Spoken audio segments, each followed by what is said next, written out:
HEPA filters. It's a higher level of filtration, and this is a HEPA filter. Again, even working with the HEPA filter, you need to shut your furnace switch off before you open up the cabinet, and the cabinet itself also has its own switch on the side. With this model, the off position is actually in the middle, so make sure that you flip it to the off position. Don't push it all the way, as you'll turn it into the high position. Once you have both switches off, you're now ready to open up the cabinet and change the filters that are in the HEPA filter.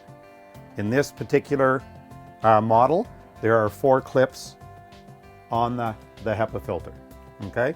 And to open up the HEPA filter, all you do is you just unclip them.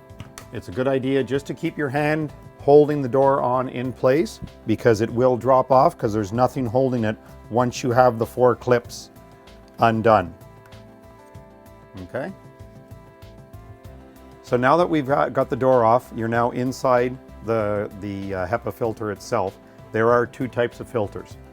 This is your top one, and it is called your collector. And if you've also noticed, in this case again, there is arrows. So on all filters, make sure you follow the direction that the arrows are showing. Okay, and when you're changing this top filter, you slide it out like this. And in this particular case, if you notice the amount of dirt that's on the top of this one, but you'll slide it right out. There's your collector filter. You'll notice that there are brackets that the filter will rest on. So when you're gonna put this back in, just make sure that the filter is resting on those brackets. So to put it back in, you just slide it back in like this, and make sure that the arrow is pointing down. So that's your larger particles of dirt that are going to be collected. With the HEPA filter, this is the second filter at the bottom. Again, it has an arrow, and make sure that they're both in the same direction. Okay, this particular filter, you're going to notice has a little bit more weight to it, and it is heavier. And the reason for that is it's a much denser filter to collect the smallest particles of dust. And again, in this case, going to this level of filtration is because of asthma, breathing disorders, just overall indoor air quality. So this one too also has brackets on it that when you slide it back in, you're going to make sure that it's resting on the brackets. While I have this filter out, I'm going to show that down at the bottom here, you're going to notice that it has its own fan, okay? The reason why it has its own fan is because this is actually what they call a bypass filter. It actually removes air from the heating system or the air system and passes it through this filter, and that's what this fan is for.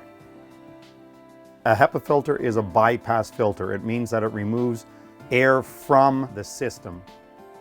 So what it does is it actually pulls the air out of the system, passes it through the 2 filters, okay, through its own fan system to draw the air through, and then it pulls it down through here and pumps it back into the existing duct system. So now you've reinstalled the 2 filters, you now need to put the door back on again. So again, it's got to go resting onto these brackets. You're going to want to try and hold it in place until you at least get a couple of the brackets on.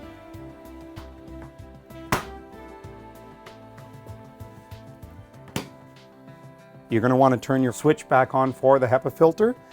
In this particular model, there are a low setting, the off, and a high setting. Okay, in this case, we had it on the low setting. So what that means is just that the fan is going to spin at a low speed. So just make sure that you turn that fan back on again, and that's how it pulls the air out of the system.